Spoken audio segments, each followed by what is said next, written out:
We'll officially call to order this meeting of the Board of Trustees for the Urbana Free Library for March 12th, 2024. You want to give us a roll call? Okay, Glenn? Here. Liz? Here. Beth? Here. Dan? Here. Rob? Here. Not here tonight are Sharice, Erica, and Brandon. All right.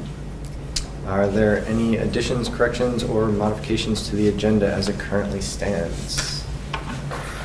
Hearing none, is there a motion to approve the agenda? So moved. Second. Beth and Glenn. All right. All in favor, say aye. Aye. Motion approved. Any public comment?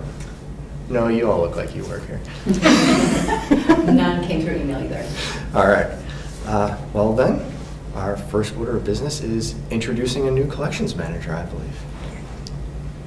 Rose? I was like, where are you sitting? Yeah. Yeah, so would you be so kind as to introduce yourself? Yeah, hi. I'm Rose Barnes. I'm the new collection manager, and I was previously at the Oak Park Public Library in Oak Park, Illinois, for about 8 years as the Health and Senior Services Librarian and Adult Services. And I am from Urbana, so this was a move home to me. Nice. Welcome. Thank you. Welcome. We are delighted to have Rose with us. That's great. Not bad. All right. Rachel is going to give us an update on 150th anniversary celebration. Yes, so good evening, everybody. You may be aware that the library is celebrating 150 years of service, and so I want to talk with you a little bit about the plans that we have coming up. So we have two goals with our 150th celebration, and that is first to celebrate our history of service to the Urbana community, and then also to increase use of the library through circulation, library cards, and also visits to our physical space. To help promote that, we are going to be doing a reading and super user challenges. Those start May 13th, more on that in a second. We will also offer monthly anniversary programs. We'll have an archives exhibit. We'll do some special promotions, including giveaway items and more. I don't want to tell you everything. Yeah. All right, so that year-long reading challenge. Adults will count books. We set the first marker at 15 books, one for each decade of library service. And the second marker at 50 books because 150 is a lot. We thought 50 would do it because there's 52 weeks in a year. And then for teens and children, they will count minutes, and our prize limits are to be announced there as well. That year-long reading challenge kicks off just a smidge before our birthday party, and you might say, well, why is that? Why wouldn't we kick it off at that birthday party? And the reason for that is our summer reading program has a history of kicking off in May, and so we thought with that summer reading program, let us start both of those challenges at the same time because double dipping will be widely encouraged, right? So if somebody reads something for summer reading, it will absolutely count for 150th. We have book prizes that are traditionally offered for our summer and winter reading, and that will still be the case. For our year-long reading challenges, we will have some non-book prizes that will complement the book prizes, and so we may have folks who cash in at the same time, which is great. We will also have a library super user challenge, and this will be a specific challenge that will invite our community to get to know some of the services that maybe they're a little bit less familiar with the library, whether that's databases, whether that's archives. And all of those challenges will fold up nicely into the library's online platform, which is called Beanstack, that people are familiar with at this point and is accessible from their phones. We do also offer a paper log for our youngest patrons and their families. So when it comes to programs, we will be spending 2024 celebrating and focused on our history. So again, that will start May 13th through December 24th. And we'll be hosting a 150th birthday party on June 15th. So please do mark your calendars. When will you next be able to attend a 150th birthday party? We'll also be doing a Music Across History program, a talk on the building architect, Joseph Royer, a poetry art project, story snapshot album, and library scavenger hunt as some examples. And then in 2025, we're going to be focused on the future and imagining the next 150 years. So we'll be doing things like a puzzle race, birthday cards, doing a challenge to design your library of the future. What's the library going to look like in 150 years? A wish for the future, be a librarian program for kids, and a downtown guided tour, which will be audio and on an app. In terms of promotional items and giveaways, we'll be doing some limited edition merchandise featuring the library's 150th logo that you see there on the right. We'll have a limited edition special library card that patrons can sign up for, t-shirts and tote bags. We'll also be offering yard signs for folks who may be interested in showing their support from their home. Stickers, exterior banners, interior signage, and some fun limited edition prizes. So we do still have some of our details that we're working out. We've got a little bit of time, but we're really liking the way that the plans are shaping up, and we look forward to celebrating with you. Does anybody have any questions? The library cards, are those just for new patrons, or existing patrons can sign up to get a new, like, special 150th? You know what, I think we'd let existing patrons go ahead and sign up, because who wouldn't want one of those? Yeah, absolutely. Awesome. Is the city doing anything for us? Can we expect a birthday gift from the city? That's fair, that's fair. You know, I haven't inquired that directly, but I'm not opposed, and I do believe that the mayor will be receiving special invitation to our birthday party as well as some of our other events. The mayor also does a proclamation for Library Card Sign-Up Month, which will be in September, so we may look to do a little something special around that as well. That all sounds very exciting. Very Look nice. forward to that. All right, wonderful. Well, thank you so much. Appreciate your time. Thank you. All right. Dawn's got the chapter 3 and 4 updates. Yeah, it's been It's 3 been- months. been 3 months, yeah, Since you yeah. heard this. But just think, now it'll be a whole year before you have to hear them again, now that we're on a schedule. So, okay, we're kicking off our per capita requirements. And go ahead and do the first chapter that I'm responsible for personnel. And just happy to report that we still meet the state personnel standards for Illinois public libraries. We did a staff handbook update just in January. And I think I mentioned before that every year the state of Illinois is very on top of things in terms of updating personnel laws. So we want to update our handbook every year and make sure that we're covering all those things. And so we did. We've got a new version out there. And we bring the board-approved policies for personnel to you every 2 years for review and updates if needed. The wage chart is being updated for the fiscal 25 budget. And we are, of course, in EEOC ADA compliance. We're always updating our onboarding forms and presentations to go along with it. Each of the departments, I guess, have got separate budgets for training and webinars and attendance for conferences. Leanne was just telling me today he's signing up for one that's going to take place in a couple of months, so he's using his budget. And then we, of course, got our professional collection, so access to library literature, professional development materials, and always want to make you all aware of changes to federal, state, and local statutes and regulations. And we're still in fiscal 24, so we're still at 68% of the total operations budget for salaries and fringe benefits, which is right where it needs to be. I think it's up to 70 is okay. And I can now say we did complete staff evaluations in early 24, so yay us. It's been a while. We had a new form, and we had a management team meeting. We're going to tweak the form a little bit. We like it for full and part-time, but we're going to be introducing a separate form for hourly staff that is a little shorter and more direct, so more in-depth for the full and part-time and a little quicker, and that'll help managers such as Rose and also Gretchen who have a lot of staff, like upwards of 20. So we want to make the process regular but also manageable for the managers. So happy to say that we've completed that. And then also access. We also meet the state access standards for Illinois public libraries. The building program, I have a meeting with Joe Huberty tomorrow, as a matter of fact. He is working on the final corrections. Unfortunately, there were a number of formatting issues. You may remember that the building program is actually being done in Excel, which if the fields aren't quite long enough, or they cut off the words at the bottom, so there were a couple instances of that we need to get fixed, and just other little minor cleanups. I really do anticipate it's going to come to you all in April. So as soon as we get a finalized version, we'll send that out so you have ample time to review it before the April meeting.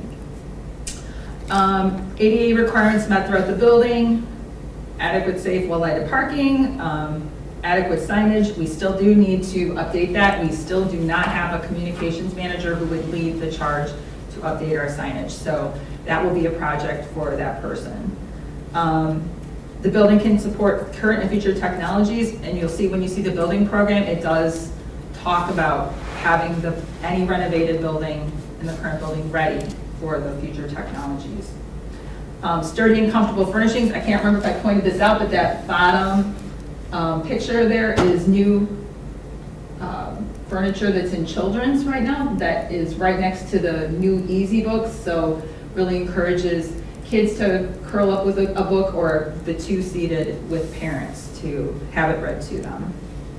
And allocated space for various ages, of course, and the shelving display scaled for use by children. You can see that the shelving in that lower picture is scaled just for children's. And as I mentioned, the signage will be updated as a project for the new communications manager. So any questions I can answer for you?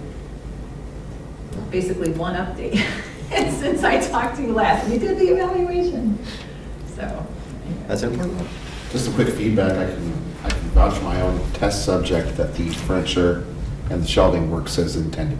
There was curling up with books for a long period and a lot of browsing, so. Nice. All right, thank you all. So should I go ahead and close it? Nope. No. Because Glenn will be. Oh, here. all right, that's okay. All right, first up, action items is a consent agenda. I will read through all that, our mouthful here.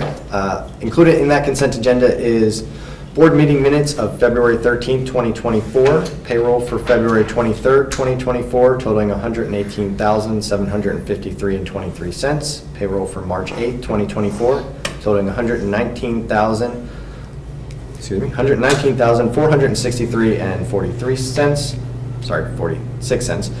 Bills for February 15th, 2024, totaling $17,935.57. Bills for February 12th, 2024, totaling $23,167.42. Bills for February 29th, 2024, totaling $36,348.20, and bills for March 7th, 2024, totaling $29,229.34. Is there a motion to approve consent agenda? Oh, did you ask if anyone wanted to separate anything? Sorry, thank you. Any request to separate anything out of the consent agenda?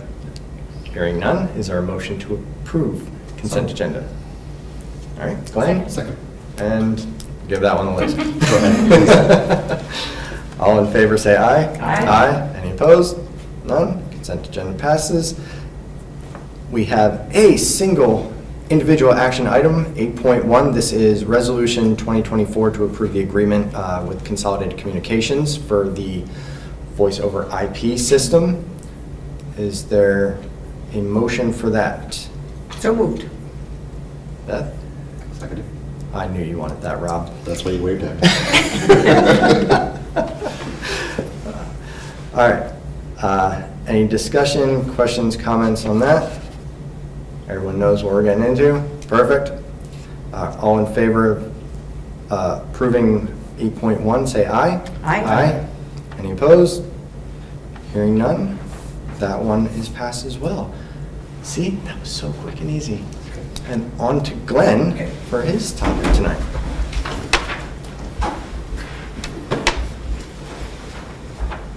If I can make this work. Yeah.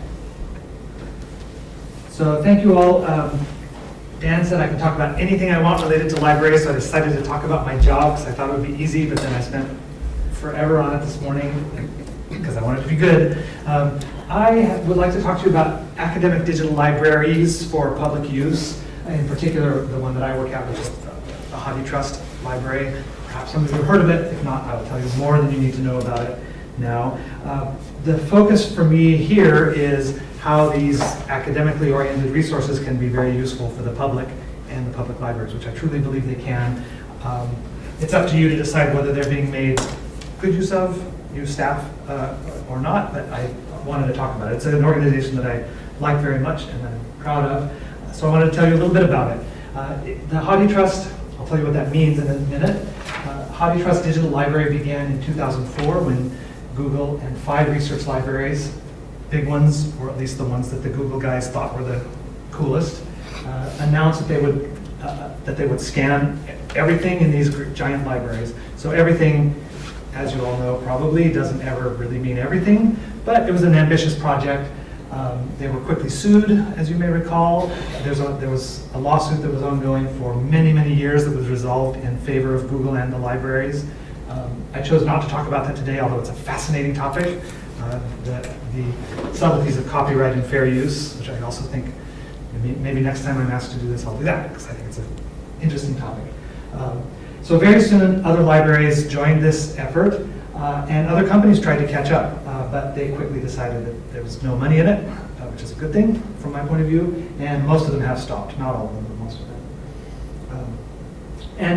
It made a big splash. Here's a New York Times article about it. I happened to be working at the Stanford libraries at the time. We were one of the partner libraries, and these are my suite mates here scanning a book. That's not really how Google did it. It was much messier and sort of undisclosed locations with poorly paid labor. Also a topic for another day. But it was a cool project. A few years later, a group of academic libraries, 23 now, who all happen to be Google partners by this time, decided to band together and create a trust, a library consortium, to take ownership of the digital copies of their own materials. I think this was a very wise move. Stanford was one of them, not a very active one, but one of those members. And UIUC by that time had become heavily involved in the effort. The main geographic focus of the consortium was here in the Midwest, the Big Ten Consortium, and the California Digital Library, which is the University of California system. Google also, New York Times also took note of this. I like to tweak them for calling it Google's library. It's not Google's library, it never was. It's our collective. We in the academic community, your tuition dollars and tax dollars at work have selected, curated, preserved, made available all of these books. We loaned them to Google for what we thought was a good purpose, but really is our collective library. So why is it called HathiTrust? Well, Hathi is a Hindi word for elephant, implying big, long memory. It's not subtle. The HathiTrust has thrived since that time. It now has about 250 member libraries. That number grew during the pandemic because one of the things that the organization decided to do, pretty boldly, having been stung by a major lawsuit, they decided to offer temporary access to people associated with the member libraries, including to in-copyright works. So even though they were sued for massive copyright infringement and won, that doesn't mean that they can do anything, that we can do anything we want with the books. We provide access to them under very limited, lots and lots of different conditions, sets of conditions, but limited conditions. One of those is you can't read in copyright books just directly. During the pandemic period when libraries were closed, they decided to make a thing called controlled digital lending available. That was, if a library has a book on the shelf and it's not checked out, it's on the shelf, someone from the community could check it out digitally and it would become unavailable for another person to use, and they would check it back in and another person could use it. So similar to the commercial models, but of course free. And this was the entire collection made available for that. Libraries that weren't members, universities that weren't members of the trust at that time realized that this was extremely important, and the membership grew dramatically. Although by that time there were already well over 100 libraries. I think it probably didn't quite double, but on that order. So it is a library member organization, a consortium. It's also a collective digital library, and I call it the largest ever assembled. Google Books is bigger, Amazon not bigger, different with a commercial interest. I think the HathiTrust does with its materials lots of things that Google doesn't do very well, even though the Google people, which we call them guys, they're not all guys anymore, although they used to be. They do a lot of things really well, but there's library-specific things like catalog data, they don't do well at all. And this is a digital library specifically for heavily curated and an academic digital library. Of course, there's garbage in there like there is in many places, but not as much garbage, I would hope, as in other places. It's also a trusted digital repository. That's probably not that important to most people in this room, but to the library, especially smaller libraries that don't have a big tech staff, it's really important. They do fill that role. And the part of the HathiTrust that I work in is called the HathiTrust Research Center. I won't talk about that too much here, except to say that this is a kind of semi-independent branch that is hosted here at the University of Illinois and at Indiana University Bloomington. It's specifically for computational research in the collection, so text mining and things like that, which I think are probably not that pertinent, that relevant for public libraries, although you never know. That's the part that I work in. We're part of the big HathiTrust family. So how big is it? 18 million volumes plus, and always growing. It's entirely made of what the member libraries contribute. It doesn't do any selection or digitization on its own. So 18 million volumes, it's a lot of books. It's a lot of books. It's about 50% English, but it does have well over 450, depending on how you count them, languages in it. Strong plurality of books from the 20th century, including about 60% that are in copyright. That number, of course, varies. So in copyright means there are different things that you can do with it. So when we do text mining, we do enable people to do text mining within copyright, but you can't read it anymore. Range of genres, anything that you'd find in the U of I library, you'll find in this collection. So why do I want to talk about it for a public library? Well, there are lots and lots and lots of books, 60% in copyright, but 40% are not in copyright. That means that anyone in the world can read them, including our community in the public library. I won't talk much about copyright, but there is a public domain day every January 1st in which the cutoff date for the copyright era moves up 1 year, and everything that was published in the year 70 years prior becomes available for the public domain. HathiTrust celebrates that by releasing a special collection. This past January 1st, 2024, there were about 70,000 books that entered the public domain, and they do a little blog post and they create a collection. This Millions of Cats lovely picture book was one of those. This is also the year you probably read about that Steamboat Willie became public domain. That's important because Disney has been the biggest advocate for cutting back on the public domain. But we in the library world, and I hope you all agree, believe that the public domain is absolutely essential for creativity and the advancement of science, which was its original purpose, after all, not to make money for companies. So we really celebrate public domain and make that available as quickly as we can and as broadly as we can. So this is just a library webpage, there's a library catalog, and then there's a book reading platform. So you click on the catalog record and you get to see Millions of Cats. You can page through it, you can download it. One important thing, this will come up again, there are certain things that only people associated with member libraries can do. So if you're not affiliated with a member institution, this whole book download is not available. You could do one page at a time, you could go through and do it.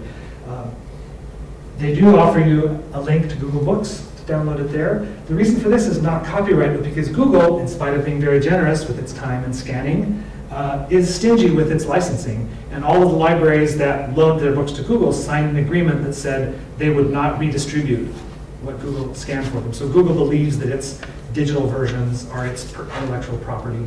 So I think there are lots of arguments with that, but once you sign away your rights, you've signed them away. So that may be renegotiated, but if you're ever helping a library patron with this, that's the reason for it. It's not our fault. We don't like it, but we abide by it. So what happens if you want to download this lovely picture book and print it out? You go to Google. Well, you see, one of the things that they do is very crudely, because copyright on images is slightly different and slightly more complicated and maybe possibly scarier, they blank out lots of images. That is not very cool for a picture book. So this is the first page of that book on Google Books, right? It's not useful. It's not great. I think they ruined it. I think they ruined this book this way. So, do you have a question about that, Peter? No, I'm just intrigued. Yeah. But there's a lot that you can do on Google Books as well.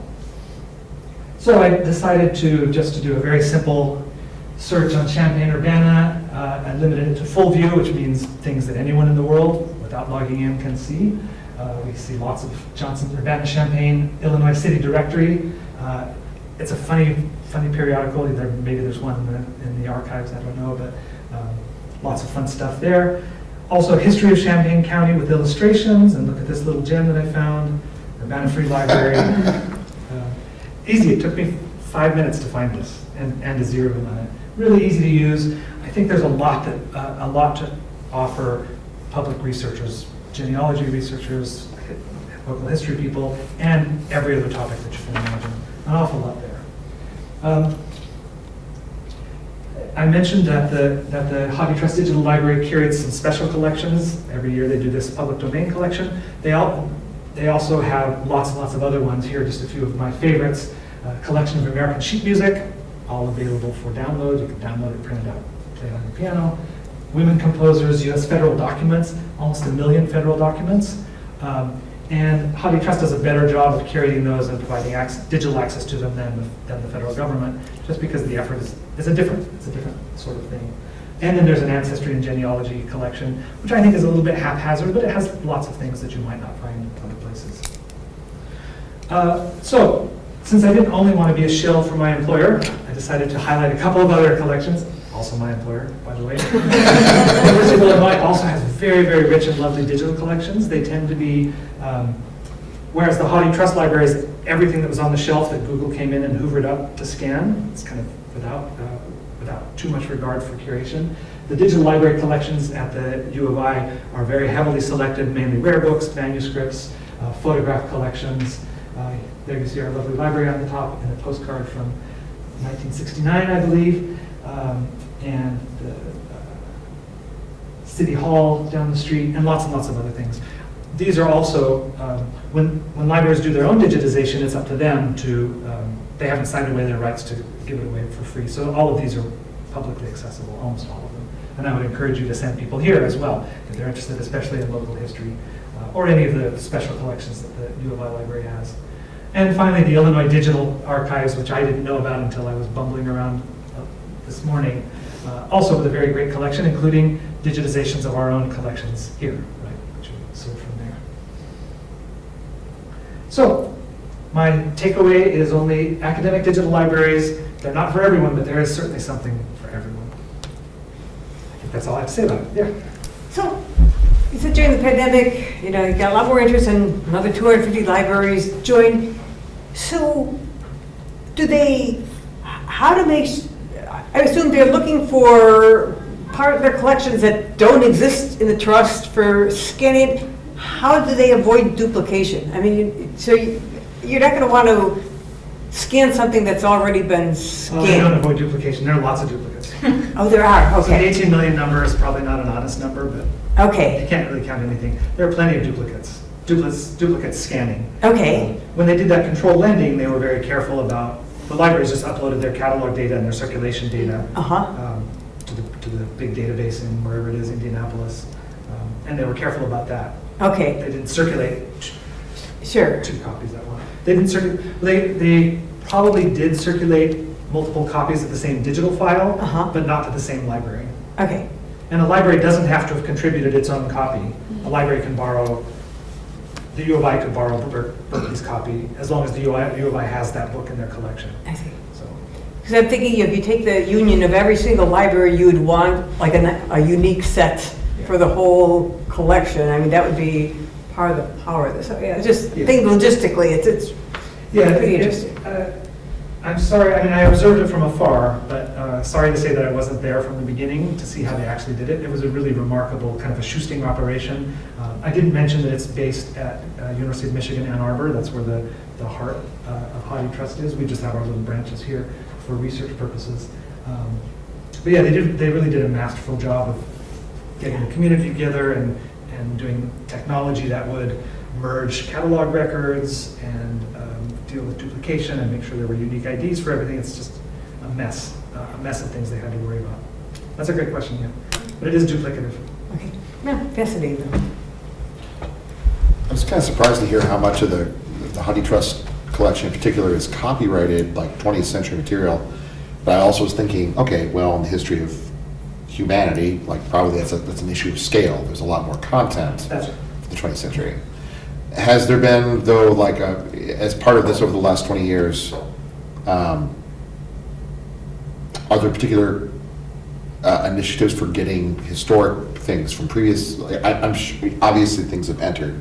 I'm just, as a person who kind of gets nerdy about stuff that happened 200 years ago or more, I was just kind of curious what sorts of things were targeted.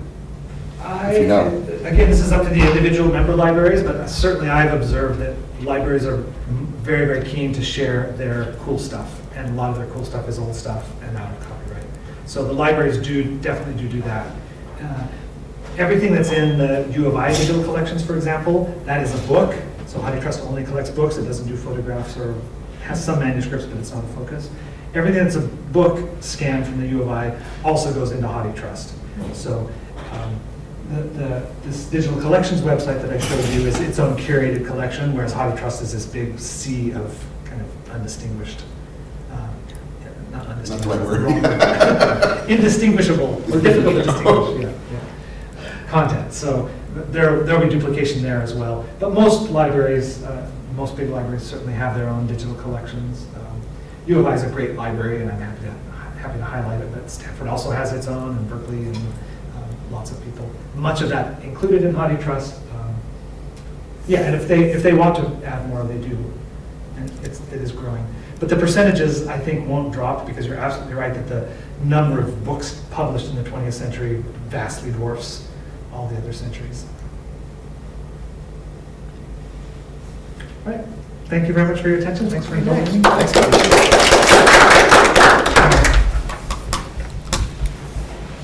All right. And amazingly, being that we only have like half a board here, we do have all three liaisons. So, please, I know the Friends just had their sale. Yes. Any? So yeah, it was Word back another from book them? sale. It was only my second that I've attended. It was a little slower than the last one, but that was anticipated. It was a smaller collection. But the total raised was $2,143. And then, which, they seem pretty happy about given the size of the collection. Also noted here, a day of rain and spring break. So they seemed pretty happy with how it went. And then, I don't have the exact dates, but the next sale will be in July. They have been established, I just don't have them in front of me. I had a conflicting event on Thursday, and when I got here late on Friday, I was like, oh my God, I missed everything. Thursday, I mean, by the end of it, we're condensing tables, and Yeah. I left with a large stack of books that I did not intend to purchase, but there was, despite being a little smaller, some really, really good stuff, so Yeah. it seemed to go well. And I diligently came, thanks to your invitation, for all the Russian books. They had been all purchased en masse before I got here on That Thursday. may have been my fault, because I may have mentioned it to a few friends who, I'm sorry. I don't need more Russian books for sure. Glad they went to a good home. I can't vouch for that. I just said, hey, I heard there's Russian books. So. And when we're rushing down to get them on. Oh.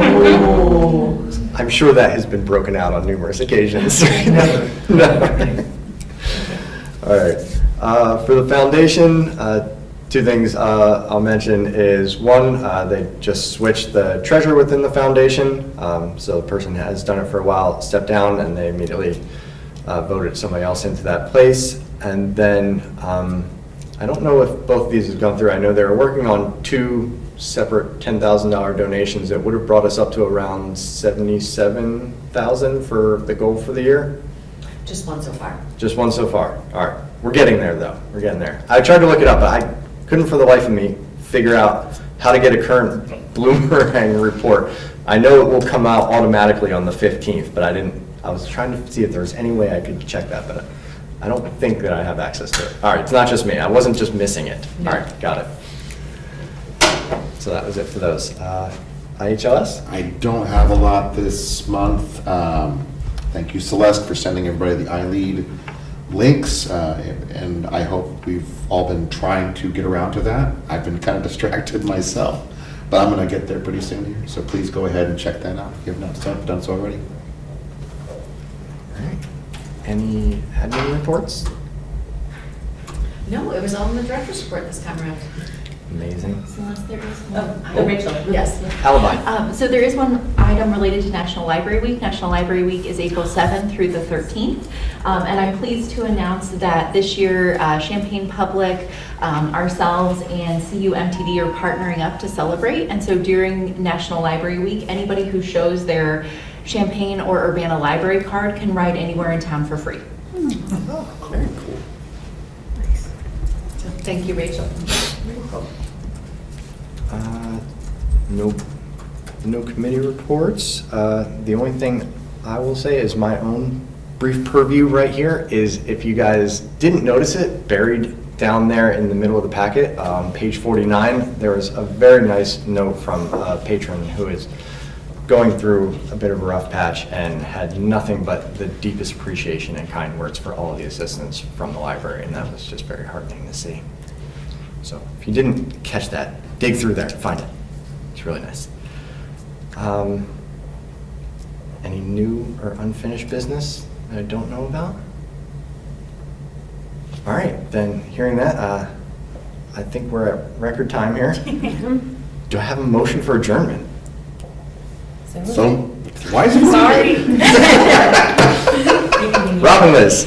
All right, all in favor say aye. You can get the moved, and I'll take the second. Vice versa. All right, all in favor say aye. Aye. Aye. Adjourned. Thanks, everyone. Thank you. It might still be light out, who knows?